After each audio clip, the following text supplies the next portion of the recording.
हर रोज करोड़ों लोग अपने हाथों से नई चीजें बनाते हैं या जरूरी चीजें ठीक करते हैं। अगर हम आपसे कहें कि आप बहुत कुछ कर सकते हैं, बिनोमो के साथ आपके लिए नए वित्तीय अवसर खुल जाते हैं।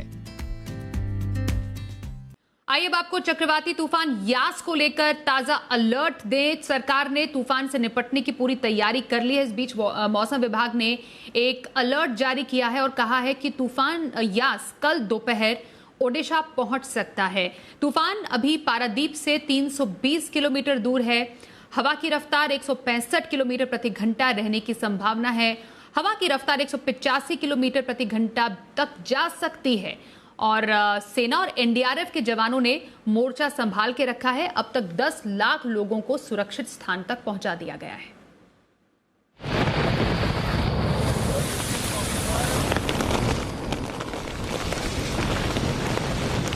ये देश के पश्चिमी हिस्से की तस्वीर है। 16 मई और 17 मई को ताउते तूफान ने महाराष्ट्र और गुजरात में जमकर तबाही मचाई थी। तस्वीरें ऐसी थी जैसे सब कुछ तबाह हो गया हो। आज देश के पूर्वी हिस्से में इससे भी ज्यादा खतरनाक तूफान यास आने वाला है।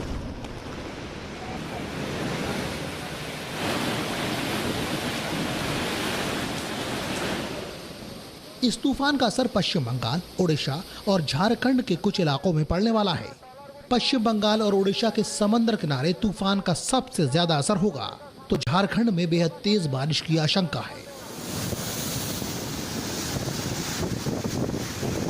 इन 3 राज्यों के अलावा आंध्र प्रदेश और अंडमान निकोबार में तूफान के कहर बरपाने की आशंका है। पश्चिम बंगाल के नक्शे को देखकर अगर समझें तो आज पश्चिम बंगाल के मिदनापुर, दक्षिण 24 परगना, हावड़ा, हुगली और उत्तर 24 परगना में सुबह 155 किलोमीटर प्रति घंटा की रफ्तार से हवा चलेगी और शाम में तूफान की रफ्तार 170 किलोमीटर प्रति घंटे तक पहुंच जाएगी। जबकि 26 तारीख को हावड़ा, हुगली, कोलकाता, उत्तर 24 परगना में तूफान से भारी तबाही की आशंका है। इन इलाकों में सुबह के समय 185 किलोमीटर प्रति घंटा की रफ्तार से तेज हवाएं चल सकती हैं, जबकि शाम में तूफान थोड़ा कमजोर होगा और हवाओं की रफ्तार 145 किलोमीटर प्रति घंटा हो जाएगी। दक्षिण बंगाल के अलावा उत्तर बंगाल की पुरुलिया, बांकुरा, मुर्शिदाबाद और दार्जिलिंग में तेज और लगातार कई घंटों तक बारिश होने की आशंका है।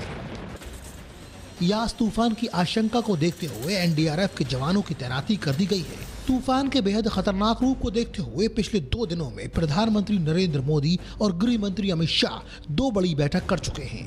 23 मई को प्रधानमंत्री नरेंद्र मोदी ने गृह मंत्री अमित शाह और आपदा प्रबंधन प्राधिकरण के अधिकारियों के साथ बैठक की और तूफान वाले इलाकों में रहने वाले लोगों को निकालने के लिए कहा। गृह मंत्री अमित शाह ने पश्चिम बंगाल की मुख्यमंत्री ममता बनर्जी, आंध्र प्रदेश के मुख्यमंत्री जगन रेड्डी और ओडिशा के मुख्यमंत्री नवीन पटनायक के साथ अहम बैठक की। इस बैठक में तूफान के असर वाले इलाकों से लोगों को निकालने के अलावा उन 24 ऑक्सीजन प्लांट्स को बचाने की भी चर्चा हुई जो तूफान प्रभावित इलाकों में हैं।